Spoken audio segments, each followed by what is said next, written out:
So here we are again, going live, so to speak, on a quick and dirty Tuesday. It's not going to be quick, it'll be dirty, but it won't be quick. I always know. Uh, it is late at night. I didn't do my quick and dirty this morning because I was running late to go to Signub. And so, talking about Signub, I'm enjoying it. It's really cool. I like it. It's getting tedious and a little bit boring, but I tell you what, we've had a change in some of the leadership at Signub in my immediate team. One of the team members is promoted to what's called a G4, and it's a she, and she's actually doing really well. I'm really glad that she is there, and I hope that she hears this, maybe not even through this means, but through other means. Yeah, so I'm enjoying the work environment quite well. The guys there are really good fun to work with as well. The money, of course, is crap. Signub posted a $2 billion profit, not revenues, profit, $2 billion profit. And they did have a bit of a bonus last year, which was, I think, $150. That's when are the governments of the world going to follow Gary's economics, I think it's called. Let's pull that across and have a look and let you know what I'm talking about there. This part of the quick and dirty is me recommending other YouTube channels. So if you find a YouTube channel that you would like to help promote and lift the profile of, let me know, and I'll put it up here. Gary's Economics, I think it's called. This guy, Gary's Economics, there he is. I'm subscribed. This is his channel. This dude, I'm sure most of you would have already heard of this guy. He's a Britisher, an Englander, a British guy who made, I'm going to say millions of pounds when he was a trader back in the 2000s. He made enough money to kind of retire and now just be a rich person. And it's interesting because I honestly believe there are a significant number of truly wealthy people who are like this guy, who, for whatever reason, have the evolved brain set and the thinking capacity to think beyond, oh, I've got a great life, I'm just going to kick back and relax now. They actually do, I believe, care about their children's and their children's future, which includes all of us. Because for these people to be truly wealthy, they need people around the planet to contribute to their wealth. Without people, they're not wealthy. So he understands this basic concept, but most of humanity does not grasp this basic concept. I think people think that money just grows on trees and whoever collects it the fastest wins, and that you can be an isolated wealthy man or wealthy woman. That is possible, but the wealth comes from somewhere. And so it's not that it's finite, it's more that it is infinite, but a lot of people just don't believe that. And so they have this scarcity mindset around it, and then some people become truly wealthy, and then they hoard it and they don't want to share it. And they don't understand that to keep people beyond basic poverty, there'll be trouble.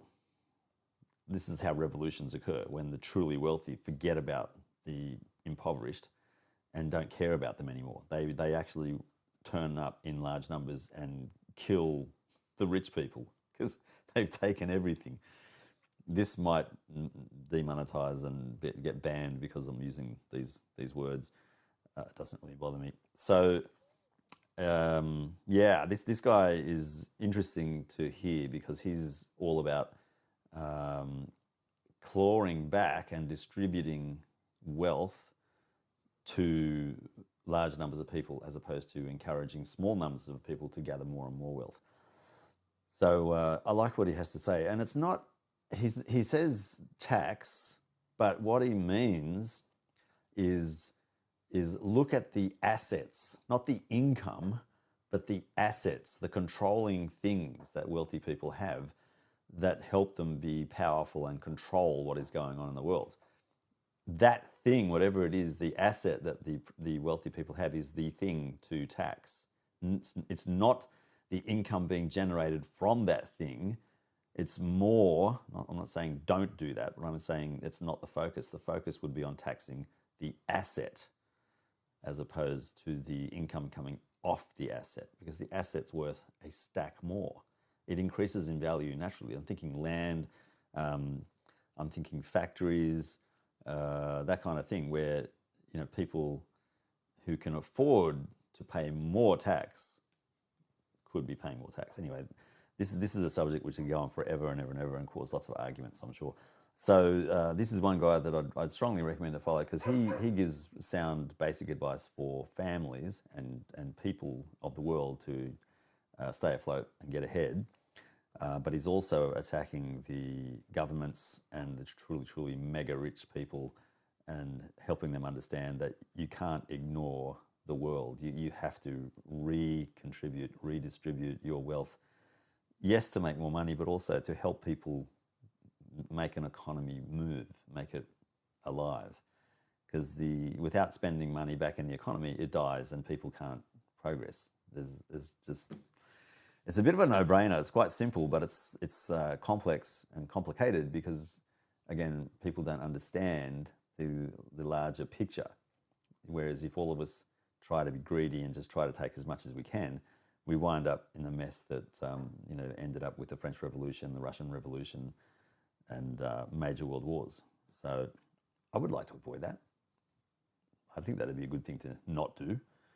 And this guy's got some, fairly logical, fairly basic ideas. Yeah. So anyway, that's enough. So that's Gary's Economics. That's one channel that I would recommend to everybody. What else? There's a few things. Going on. So over here on the desk, I can't disclose a lot of this, but on the bottom of this screen that we're seeing now are some packages which I inadvertently made a short video on to let people know that this is what's coming, or this is what's arrived. But it's a pre-release kind of version. It's production ready, but it's pre-release. So the company who has sent me the items doesn't want me to talk about it, so I can just do a quick teaser, and I can show more information about that later. And look at that gorgeous synthesizer on the left-hand side of the screen. Ooh, can you see it over there? Left-hand side of the screen. That's that Korg MS-20 IC. I still love playing with that thing. My brother sent through some sound samples on Instagram, which I'm going to try and replicate because I like the sound of the synth as well. But I've got a sound that's stuck on there at the moment, which I just love. So I'll take a photo of all the settings so that I don't forget how to set it up again. But it just sounds so good. And I've noticed that if I change one of the knobs, one parameter slightly, it changes the whole sound. So kind of got to be careful with what I change and make sure that the sound that I love isn't lost forever. Because I find it hard to reinvent the sound. I want to change the world in the back there. I've got a special graphic that I like to put on there so that we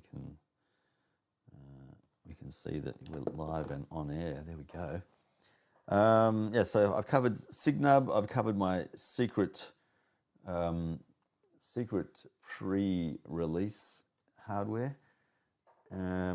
What else is there to talk about? Oh yeah, I've recently done a shoot on Saturday over in Coogee where I met some fantastic people.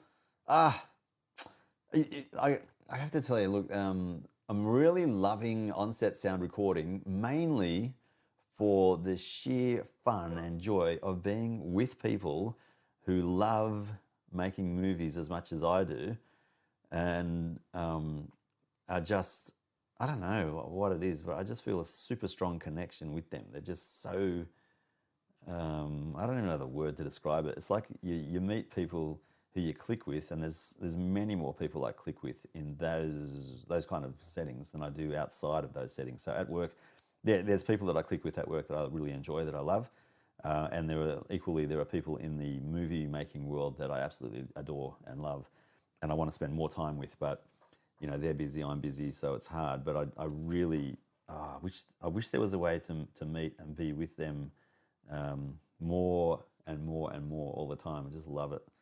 So good. So I did some sound recording, and I've transferred all the files. There's 10 gig of files from boom mic, 3 lav mics, and the various sources and mixes of those. Normally for a full day shoot, that was starting at, I got there at 8. I was a bit late. I was supposed to be there at 7:30, so I was half an hour late. But we finished 16 minutes early, which is really unusual. So we went from 7:30 to 5 p.m. scheduled, but we finished at 4:45. And normally with an all-day shoot like that, the audio I collect is in the order of 25 gig. So it's half the size that I normally get, which is really intriguing. I'm going to have to research why that's the case. The quality of the audio, I think, is usable, but because it was on the coast, right on the seashore, the cliff face in Coogee, the wind was making the sound a little bit tough to capture without the buffeting wind noise. So it's not overly apparent or really bad. It's just that it's not as good as I'd like it to be. So anyway, we've got lots of tools now. AI has really stepped up the game. DaVinci Resolve has got some awesome audio recovery tools for denoising, de-hissing, de-everything, and noise cleaning up, basically. So yeah, it's really encouraging. There's great stuff, great tools at hand to fix things up. I've got another shoot on this weekend coming up, which would be, I think it's only half day actually, this one, so this is going to be really good. It's going to be with the people that I first started out in sound recording with, so there's a special connection there. So James and a few other people, really cool people. Then I took a phone call today for another indie movie with a bit of a budget. Lady named Monica. She was saying, I think she had 12,000 set aside for the budget, the entire budget. So she's got to pay for accommodation, actors, props, video rental, video editor, audio recordist, audio editor. I told her that I'm probably not the best person to do the recording and audio editing or sound design, because I tried that a while ago and it was too slow, and I really didn't know what I was doing. So she's probably going to go with someone else this time, but she's going to keep me in mind for another project coming up in June, July. So, and in that one, I've negotiated with her potentially to do the sound design, sound recording, and post-sound work at a greatly reduced rate, with the understanding that I can take a bit longer to get it done. So it's a kind of a win for her and a win for me as well. If we can do it that way, that'd be really good for both of us. But she's not promising, and I'm not holding her to that either. But that's encouraging. So there's people that have heard that I'm really good at capturing sound. Yeah, because she said she wanted to work with me on this. So word's getting out. That's really cool. So I'm going to stick with doing this as much as I can. What else is there? I've applied for a couple of other sound jobs in Star Now. Star Now is just a website for getting movie making people together. So that's predominantly for actors, but it's evolving into crew as well. So that's where I come in. And I want to start doing behind the scenes video and audio, so people can get an idea of if they want someone to do a pretty good job, or actually excellent job at audio and a pretty good job at capturing BTS. I've got an example of one which I'll dig up and do a separate video on, where I did a music. There's a band, and I was helping out with the sound on a music video, but we did a behind the scenes making of the music video. I haven't seen the final edit of this, so I've got to chase up Ella and see if I can get a look at that. But the behind the scenes is really cool. So I want to put a video together and share that with Ella and the band, and then see if I can get permission to show that to everyone as well. What else is there? So that's the kind of the sound guy side of things. Trying to think of things coming up. It's getting busy, just life in general. There's some things going on which I don't want to talk about right now financially, which is cool. Oh yeah, I'm still looking to get back into IT, but it's going to be I'm going to be very picky with the job that I accept if I do find a job that gets offered to me. And so I'm not rushing into this. I'm just basically making my resume as good as I can make it with the help of Chad, and seeing what roles strike me as going to be a perfect fit, because I want to still work at Signub. It's really, really convenient, so that I can have time to do this kind of thing and do movies for sound and also video. I really want to get into video, but I'm thinking of starting out, like I said, with behind the scenes, so that it's the pressure is not quite as intense as it would be as if I was the DOP or something like that. Oh, the other thing is I'm doing more sound with Morgan and Jaron and a couple other people that I met when I first started out. They've got this thing called Detective Squad. It's so much fun. It is really, really good fun. It's kind of a spoof of detectives doing their work here in Australia, but it's let's say people who have English as a second language, and it's really funny. Morgan, who is a Sydney sider, I think, although I think he spent time in America. I'm not sure exactly, but anyway, he's Aussie, but he's got this twisted sense of humor. Like if you've seen The Onion, I'll show you The Onion very, very quickly. Oh, where is it? I'll show you The Onion over, is it here? God, why can't I get this to work the way I used to? So good. There we go. The Onion. So again, back onto the tubes. This guy, or these people, I think it's old now. They're, yeah, there it is, The Onion. 2.94 million subscribers. They have videos. They're spoofs mostly. Let's see if we can show you one quickly. Where is it? I'm just trying to see if there's one. So, for example, some of them are really inappropriate and some of them are just flat out funny. I haven't seen any of these ones.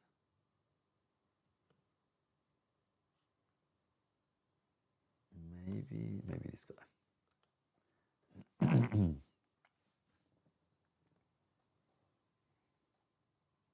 I'll get past the ad. Don't you love YouTube adding ads? I mean, far out. I can't get away from them. I don't want to spend the money on the monthly subscriptions. It's driving me crazy. Oh, here we go.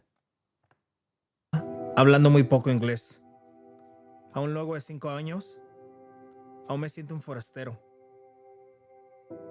Deseo ser parte de este país, de esta cultura, pero ¿cómo puedo hacerlo? Cuando el DVD de la comedia de 1988, Johnny B. Good, no posee subtítulos en español. No puedo entenderla. Esa es la lucha que muchos inmigrantes como yo enfrentamos. Deseo votar por alguien que me pueda conseguir esos subtítulos. So you get a sense of the kind of ironic humor on display. I'm actually surprised. I think a lot of Americans don't understand irony, so I'm kind of surprised that it's done. It's done so well. Yeah, got to be honest. So the British humor I love, the American humor I kind of like as well, but the British is my favorite, and it's because of the ironic, sarcastic type of humor that British people kind of excel at. Americans do more slapstick and more obvious humor, except The Onion really a cut above, I think. It's just my opinion, but anyway, I enjoy their humor very much. Okay, so that's the again one of the sound guy things. So working on a detective squad shoot soon with Morgan. He writes. Oh, he's really good. I love the way he writes the scripts. It's so funny. You can imagine everything in your head the way it plays out, and it does play out. It's really cool. Now I've run out of things. The big thing I've done most recently is I put the Ryobi shelves up in my ensuite. I'll grab the camera and show you. I'll show you. I'll show you. I'll show you. So let's have a look. I'm making it black and white so it's obvious which camera I'm using. So I added shelf over there. I can fit on there, don't worry. It's disgusting, isn't it? So there you go. It's got the battery holder down here, which I installed as well. So now the shelves are kind of able to carry a lot less. And I've got the tools on that shelving system.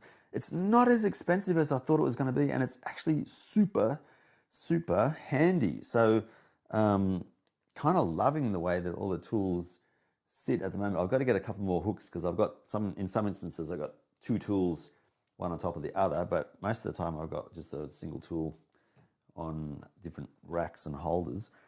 But yeah, it's all out of the way, and now I've got my little holders up there on the wall as well. So it's handy and out of the way is the main feature there.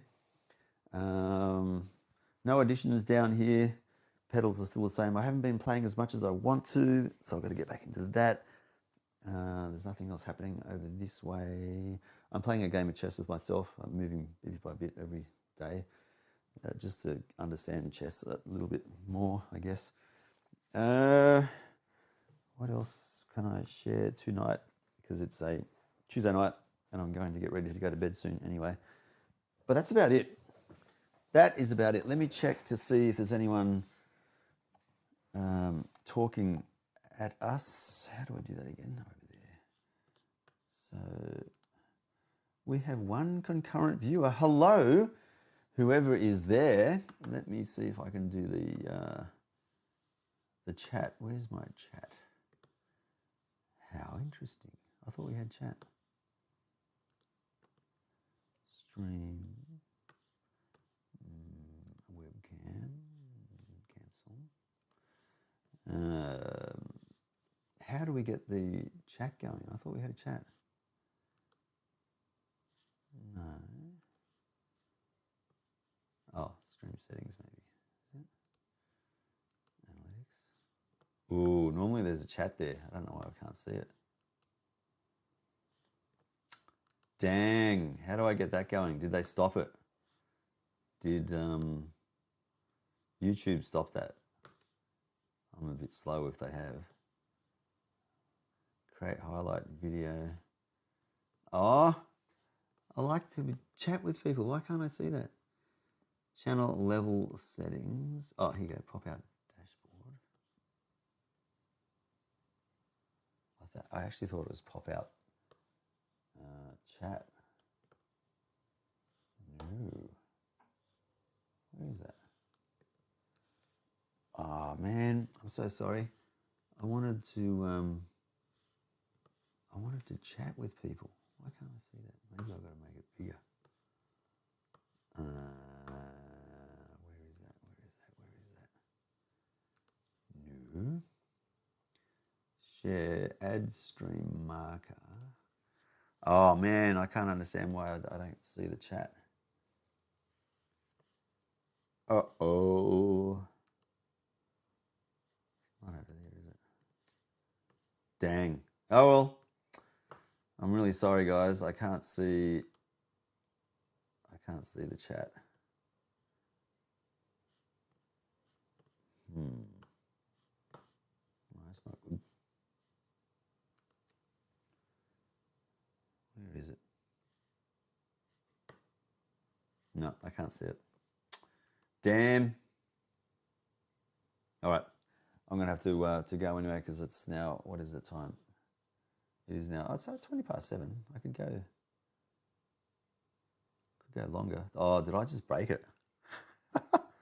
I might have just broken it. Sorry, guys. There's chat. The Tube Jude rules. Hello. Finally got the chat back. Hey, James.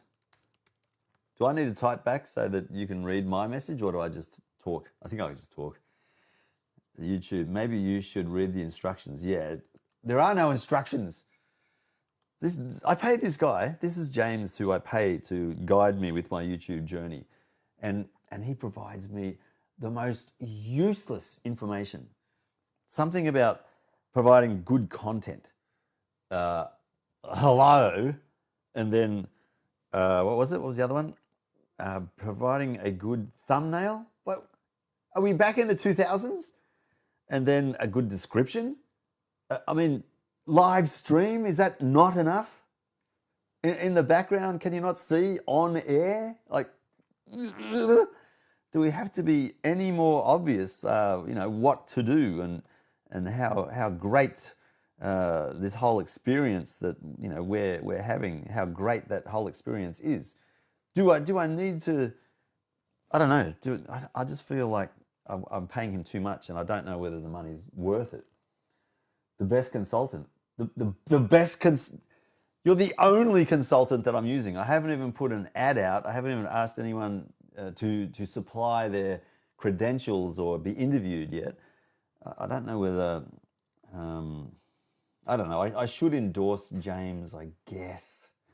Because the reason I've gone with James as a consultant is that he has a channel, I believe in the order of, is it 2,000?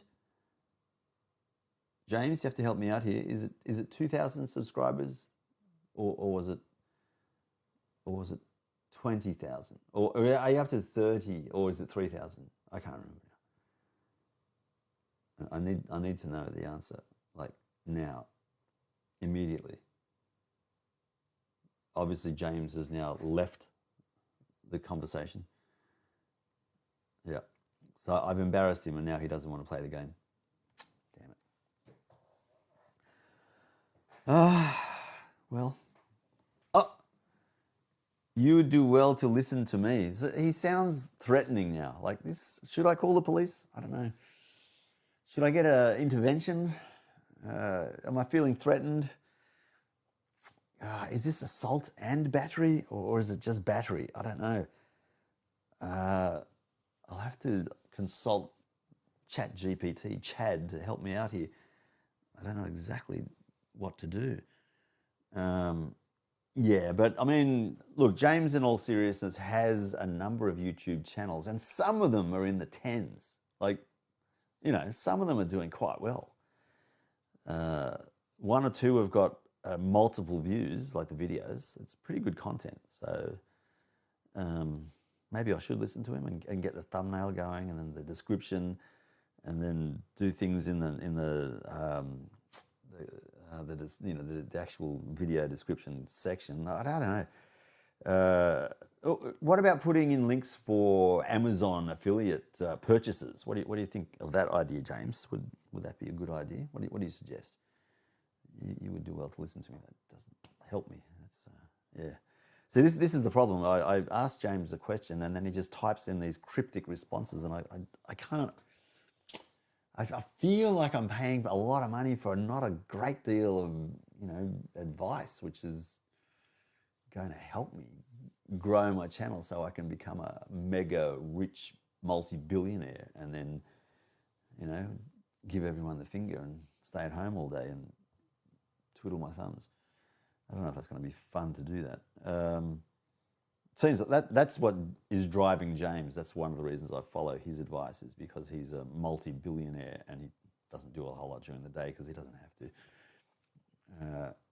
Yeah, it's a privileged life. So I feel fortunate to be a friend of James. And I can't tell whether he's got multiple accounts and he's jumping into the stream and then jumping out again to get me anxious, so that I start to,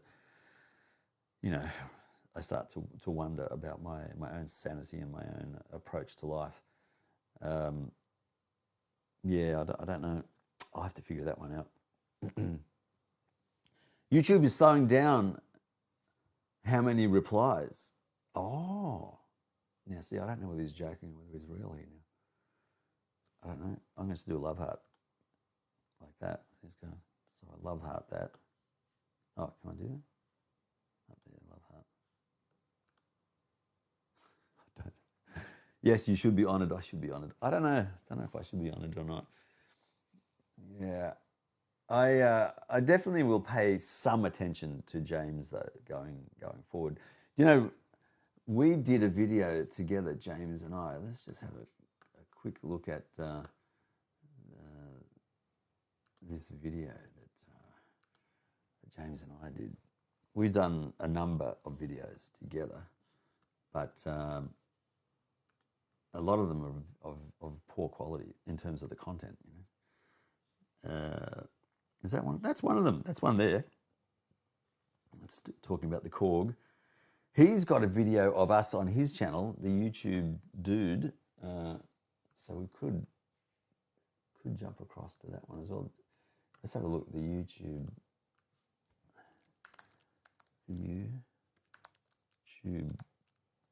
Is it Dude or Dudes? Dude. Let me have a look here. The Tube Dude rules. Beg your pardon. Yeah. The Tube. Can't even type rules. There we go. Let's see if this comes up. Hitman. What? Have you hidden it? I think James has hidden his channel. I probably typed it incorrectly. I'll give him the benefit of the doubt. The Tube Dude rules. The Tube Dude rules. Where are you? James, if you've hidden your channel, it's not going to help people find you. Oh, where is it?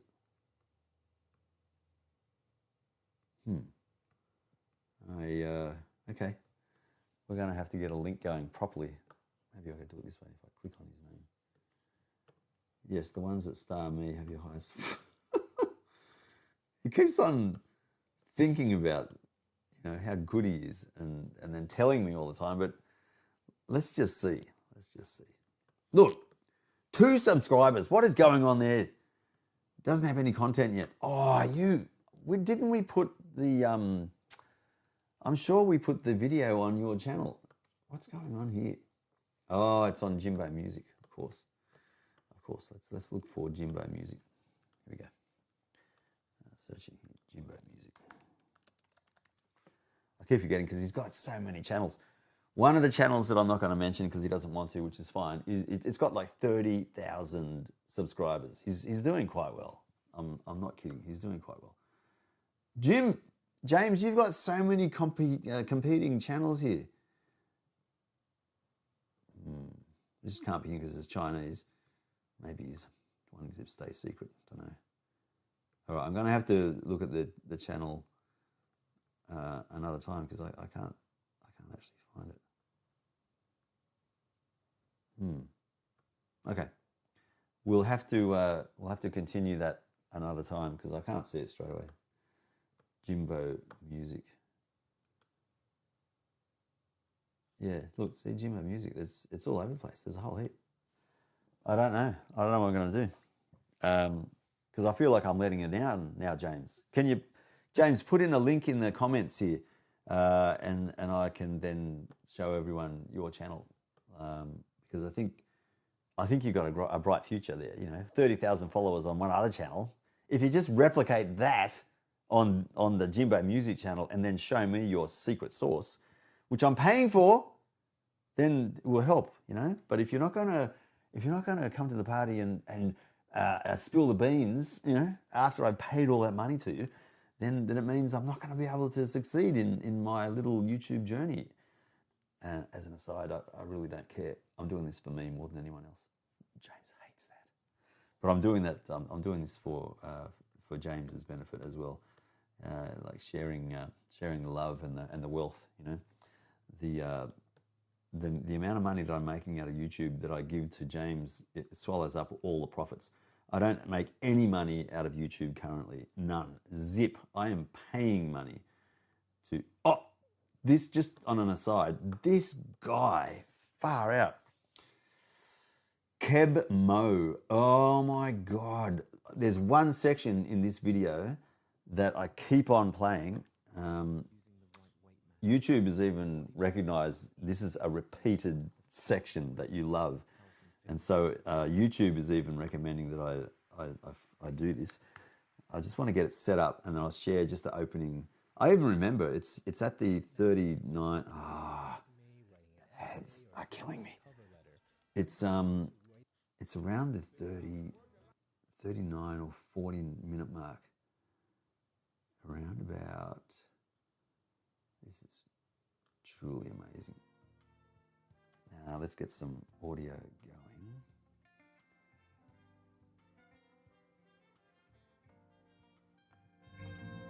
This is it. Remember, This is not if it. you can. What's that? It must be the. Go.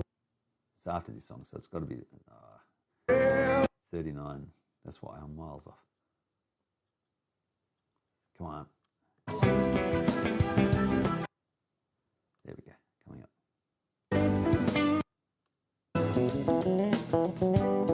It's a really good bass player. Was that for?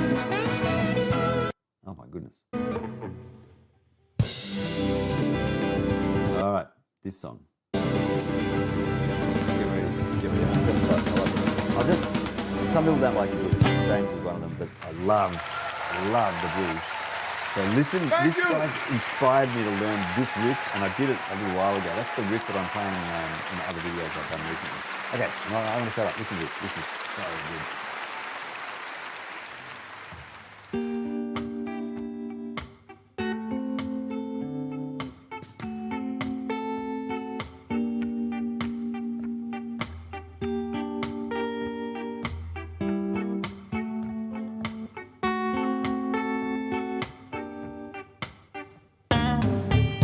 Heavenly Father up above, have mercy on me.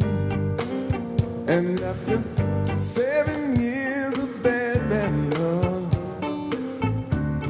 I finally got free. And I don't need to seem ungrateful. You answered my prayer. Ah, you hear And that? Father, if you're able, don't let me do the same damn thing all over again. Oh no. You get the fever, you get the itch, you forget about the mess you in, you forget about the money, lawyers and the pain, do the same damn thing all over again.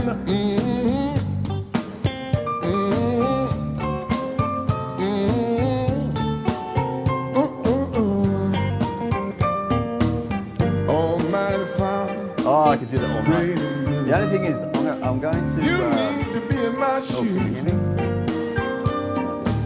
You let me fall in love just like before. Now I'm stepping in a big pile of the blues.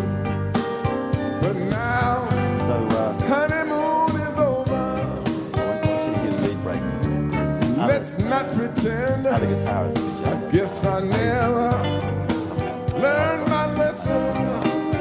I did the same damn thing Just this one. all over again. You get the fever, you get the itch, you forget about the mess you were in, forget about the money, lawyers and the pain, do the same damn thing all over again.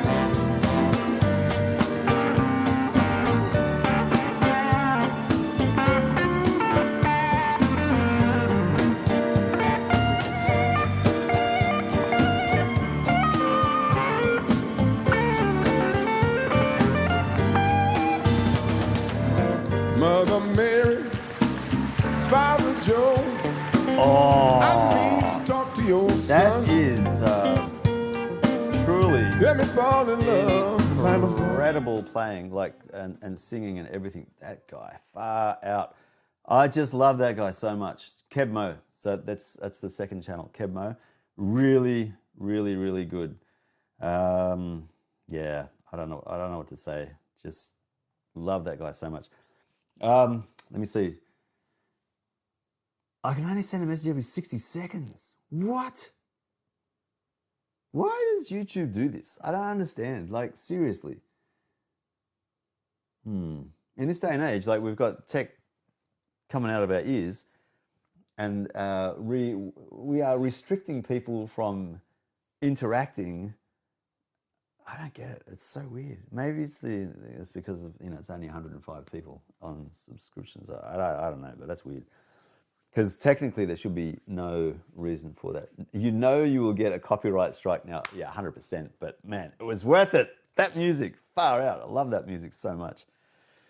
Happy to share that and take a hit, seriously. But the funny thing is, that's on YouTube itself, so I should be okay. We will see. Someone's going to put a complaint in, I'm sure, but anyway, we will see. Yeah, love it, love it, love it. There is so much good music out there. Historically, though, because I believe that festival, I mean, that was filmed 8 years ago. 8 years ago. And I've only just heard of this guy, Kebmo, in the last month, maybe 2 months. And he's been doing this type of music for like decades. Man, and that song that he released, The Itch, on its own is not as good as this version on YouTube in front of that orchestra live. It is really good. I love that so much. That's one of my favorite songs. Okay, so that's getting to the end, I think, of all that I wanted to talk about. The only other thing is, that's the big thing I was left out, far out. One thing that I've noticed with the work that I'm doing with sound is that there's, it's a little bit technical, but it's really an area where people in the movie making world, I'm actually shocked that a lot of the people who they're amateurs, but they're just below pro level. So some people are in the TV, broadcasting, movie making kind of professional realm. So they're working on movies that we see at the movies. So things like the Marvel Universe, editing, special effects. One of the guys I know is a camera operator who does the Bathurst races, and their TV shows, basically My Kitchen Rules and things like that. So some of the people that I'm meeting now are really well experienced and quite up there in real live making money movie production, and yet they don't, for whatever reason, they don't understand or they don't want to go down the path of using timecode. Timecode is this technical thing. I don't even know when it was first discovered. Let's have a quick Google search because I'm just interested in that. So, timecode first use. So, I've got a whole lot of equipment that I've built up over a little while, and I'm doing a separate video on timecode itself to explain what it is. But timecode, first formally standardized by the Society of Motion Picture Television Engineers, SMTP, in the late 1960s. So it's been around since the 60s. While the concept of making film reels with frame numbers existed earlier, SMPTE standard formalized a consistent system for representing time and its use in film and television production.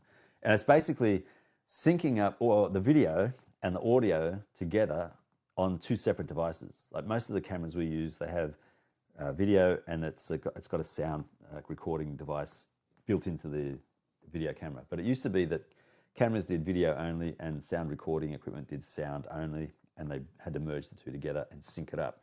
And sometimes they got out of sync and got wrong, and it just looked odd. So in the 60s, they worked out a system to generate a time code. It's basically an audio signal, which is embedded either in the film and in the audio equipment, or used it as a metadata, or using the sprockets on the old film. So those slots, those square sprocket, what are they called?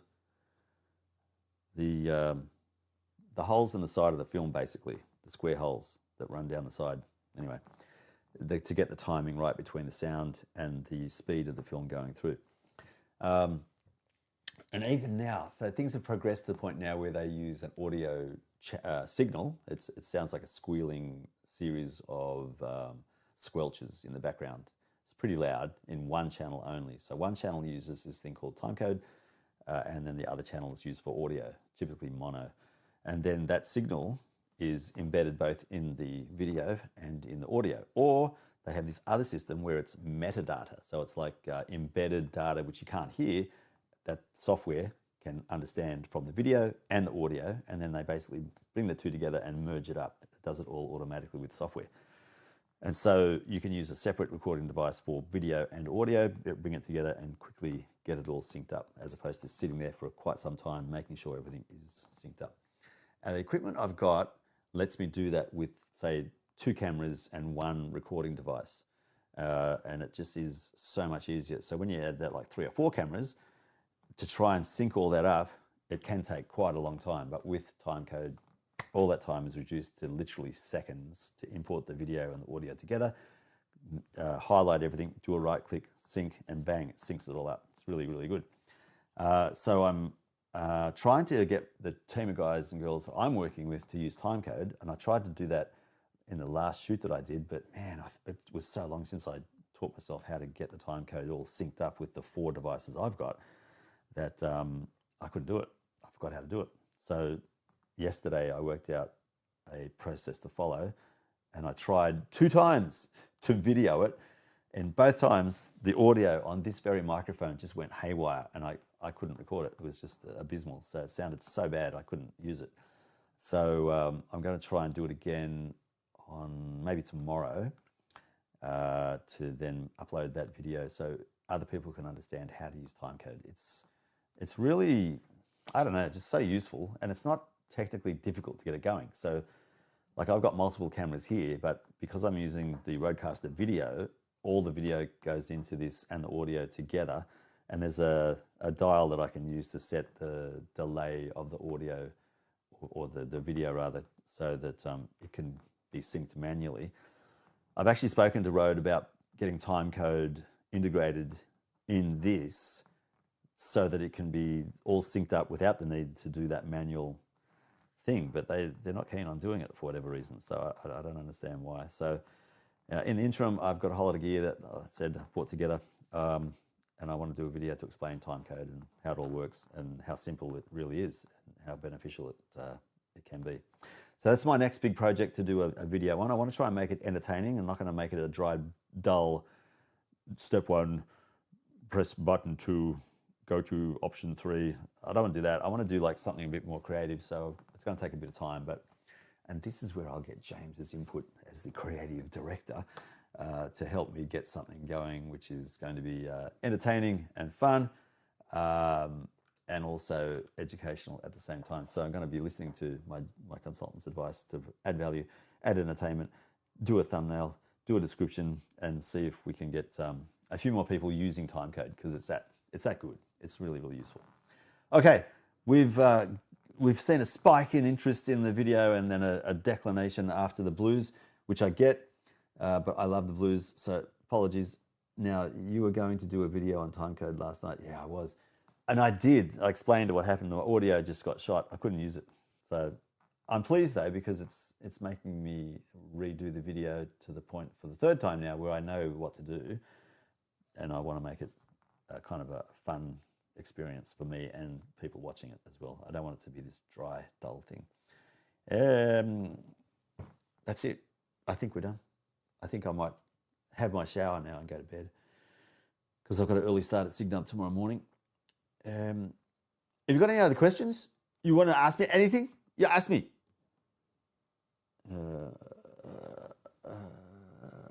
Nope.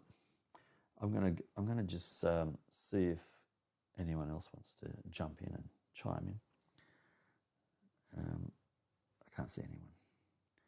That Kebmo video though, I can just see the replay playing in the screen there.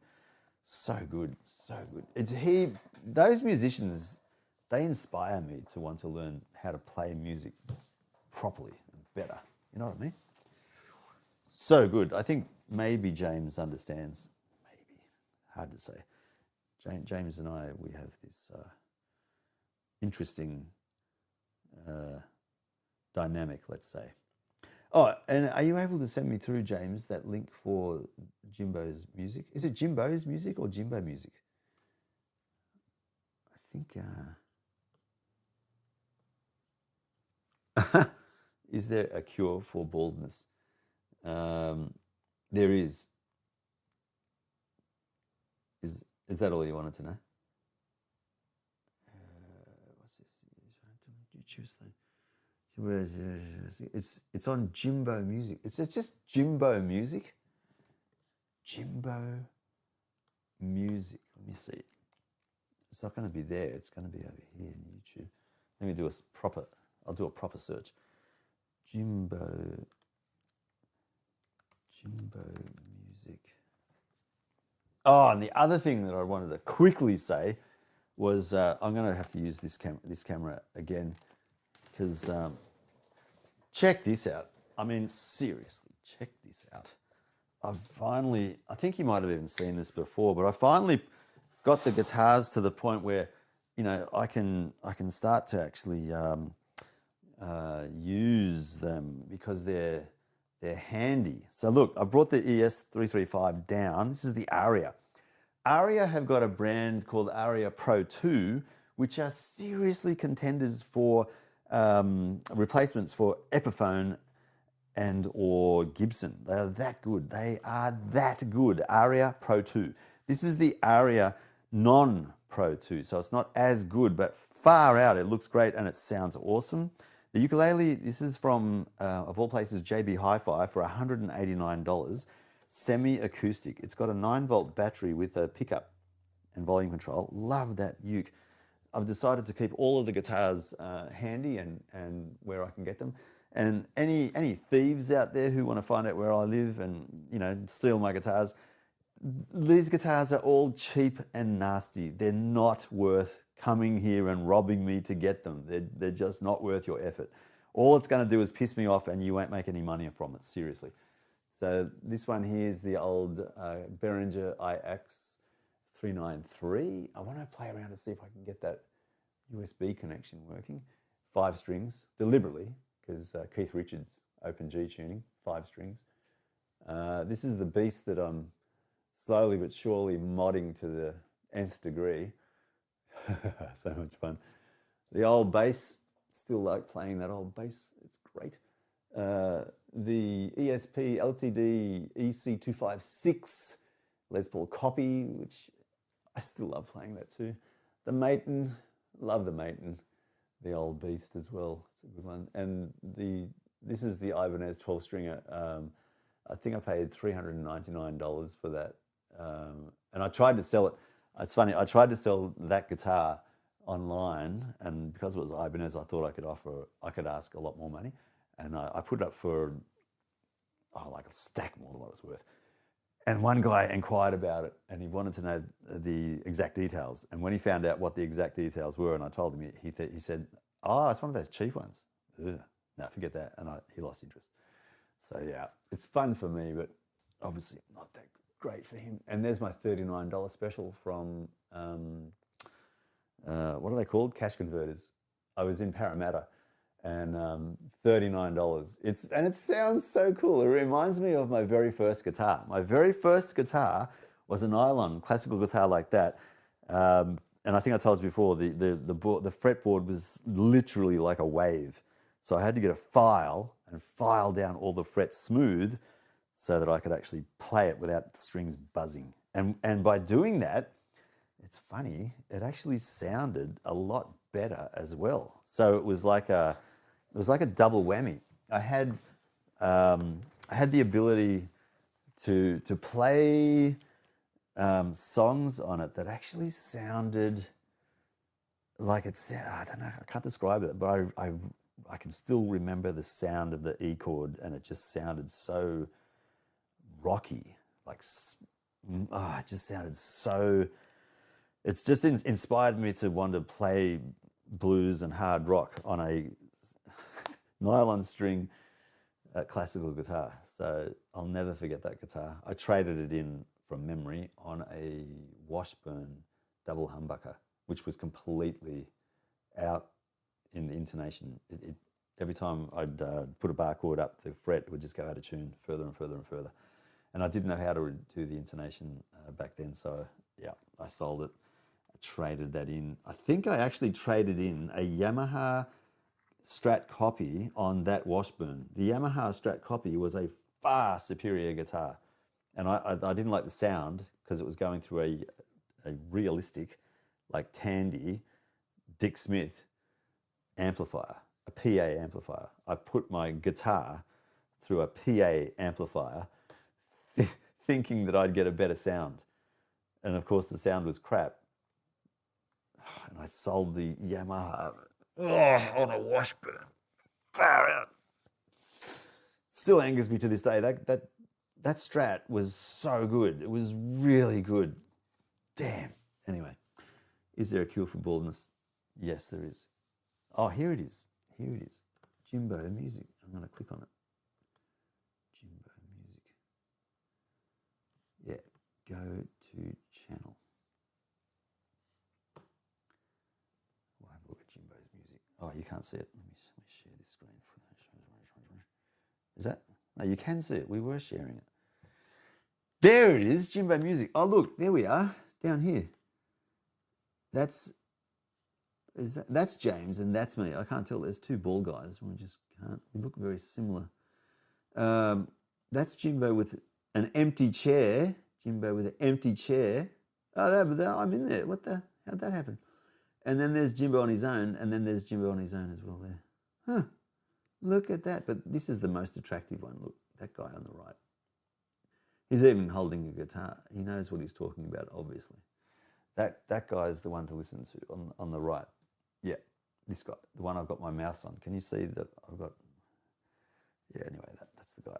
That's the guy to listen to. This other guy, he's an extremely expensive consultant with minimal experience. A large following, I must admit. But, minimal exposure in the professional YouTube world. You know what I mean? And I'm paying him. I don't understand why I'm paying him so much money. So much money.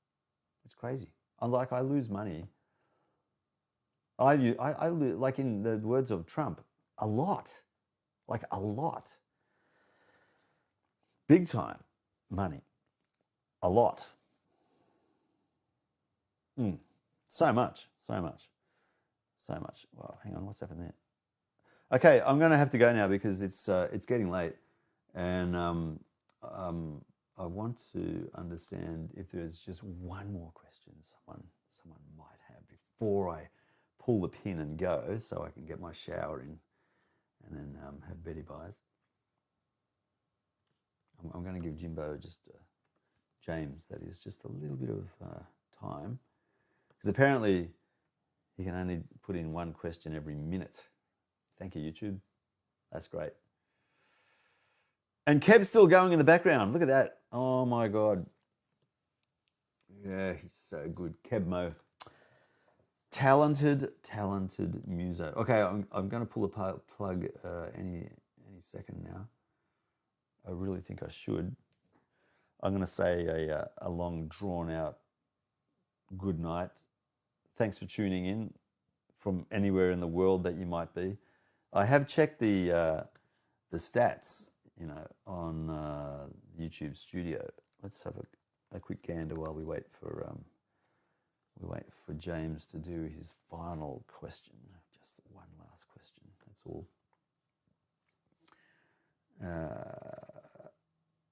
I'm always interested in the stats. What do we got here?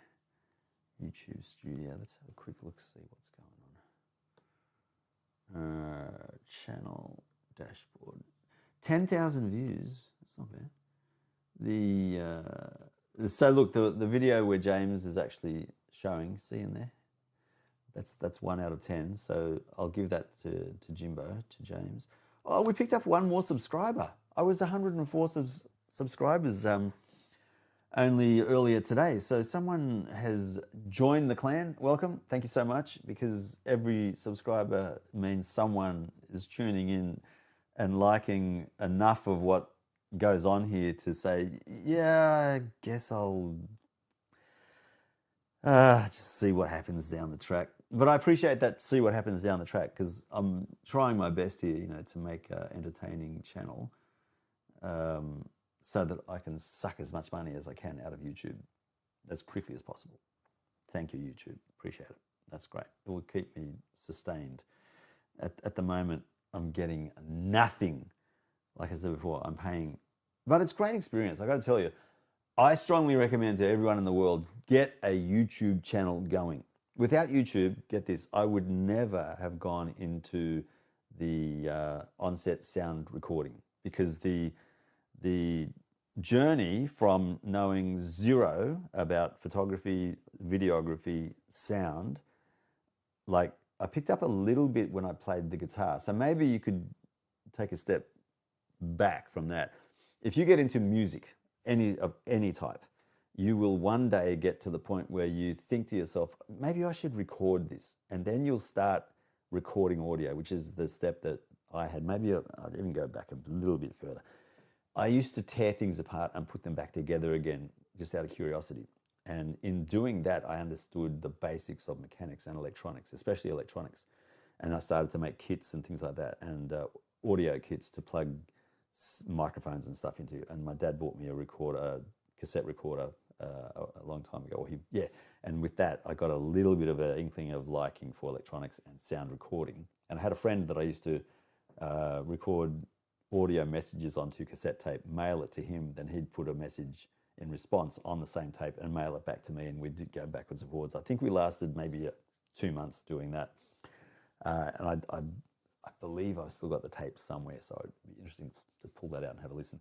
So get interested in sound. For me, this is the journey to get to that point where the progression led from a little boy learning about audio and electronics, and then getting to the point where, as a grown adult, setting up a YouTube channel and then trying to work out, okay, how do you tell a visual story? But I wasn't even thinking that. How do I get video up into YouTube where it wasn't even watchable? The very first video that I uploaded to YouTube is still in existence, and I think it's got like 1,500 views. It's a kangaroo bounding down a street here in Camden where I live, while I was videoing it on my, at the time, Palm Pilot 750C, which has got a 1.3 megapixel camera. 1.3 megapixels, let that sink in. So all you can see is a blob in amongst blobs with this muffled audio. That's got, and I labeled a Roo in Camden, or a Roo on Menangle Avenue. And it's got a lot of views so far. For me, a lot of views, 1,500. That's a lot. And then from there, I just wanted to get better and better and better. So in that progression, I really ramped up the video audio type of experience after setting up that basic YouTube channel, to the point now where I've got multicam, multi mixes, multi microphones, multi everything. It does work. The content is questionable, but I believe that I'm getting there slowly, with a bit more effort being put into the content, with people like James's help. So that's helping a lot. So thanks, James. I got to say, finally, at the end of the video. So I'd recommend starting a YouTube channel and just upload things, even just privately. You don't have to make them public. You can make them private, so only you see the video. If you're intimidated or shy, or thinking that no one's going to want to watch my my videos, no one is going to want to watch your videos. All of the videos that everyone has ever made at the start of their YouTube journey makes really bad videos, and some of us, me, continue to make really bad quality, content-wise, videos. So I just one of those lucky, fortunate people that says, I really don't care what people think of my videos. I'm doing this regardless, because one day I'll start to get better and hopefully build upon that. And it's it just takes time. You just have to be thick-skinned enough to get over it and keep going. Like, I haven't received very many negative comments. I've received more face-to-face comments from my family and friends telling me how bad it is because they're concerned for my mental well-being, I think, more than anything else. But I appreciate that. So it's a hard, kind love, kind of hard love, let's say. But it's a love nonetheless. So, yeah, but the main thing is that it teaches you skills that you never would, just in ordinary life, probably never undertake. Where, you know, it's led to an offshoot for me where, because I lost my job in IT project management, and I'm trying hard to get back in, but in all honesty, I'm kind of laboring the point a bit. I love working at Cigna because it gives me time to spend in getting better at doing this technically and non-technically. So without that YouTube channel, I would have no way of practicing this. Like, YouTube lends itself to having to get a camera of a basic quality where you can, you know, record and upload, and then other associated equipment, cables, you know, all kinds of stuff where it's got to be a minimum standard so that it can work sufficiently well. You through the process of connecting up all this equipment, you actually learn technical skills. And it gets to the point where if you wanted to, like I have, or you have to, like where I have, I had to find some other means of making money on the side. Signum's not paying enough. So I figured, yeah, I'll just join a group of people who like making movies. And through that, it's forced me to learn how to get lav mics on people so that, you know, when they move their arms, there's no noise. You can't hear noise. It's so good. I learned how to do that through YouTube. And I learned how to set ISO and lighting and placement for microphones and things like that. So there's a lot of benefits to setting up or putting yourself in a situation where you're forced to do things that you normally wouldn't do, that then give you these skills in a third area that you never would have envisaged. Like, yeah, I just find it really, really interesting. It's great.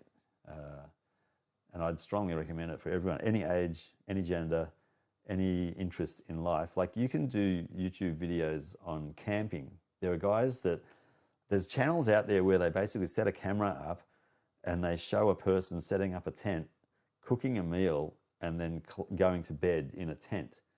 And they go on for hours, like hours, and they've got millions of views. So anything that you can think of that you are passionate about, there is going to be someone else out there in the world that is also going to share that passion. And that's what that growth in that community is all about, is getting people who like what you're doing enough to subscribe and watch.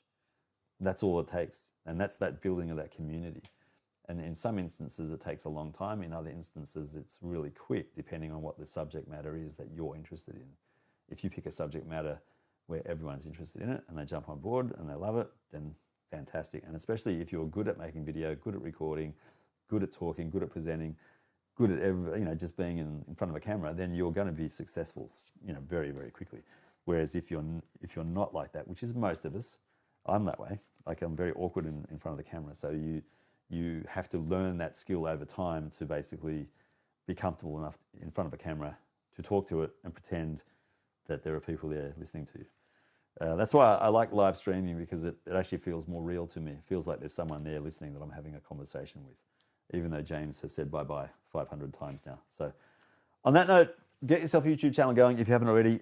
Get into it and start living life. Privately is probably best to start with, because then you can just be you in front of the camera, knowing no one else is going to see this. It's just me. And then over time, as you get better and better and better, you can release more videos to the public. And hey presto, you were there. And then beyond that, you might get people who want to learn, okay, so how did you do that? Teach me how to do that. And then you might be able to set up some kind of a side hustle where you can help people do something in a similar vein. There you go. There's my 2 cents worth of a bit of value for you. Now I'm going to say bye-bye, because it's time and everyone's gone. See you guys. See you in the next one. Thanks for your attention. Thanks for listening to me. That was an extremely long quick and dirty. I've got to call it something else because it's not quick and not dirty. It's very clean. It's very long. Okay. Take care. I'm going to fade to black now. We're fading to black.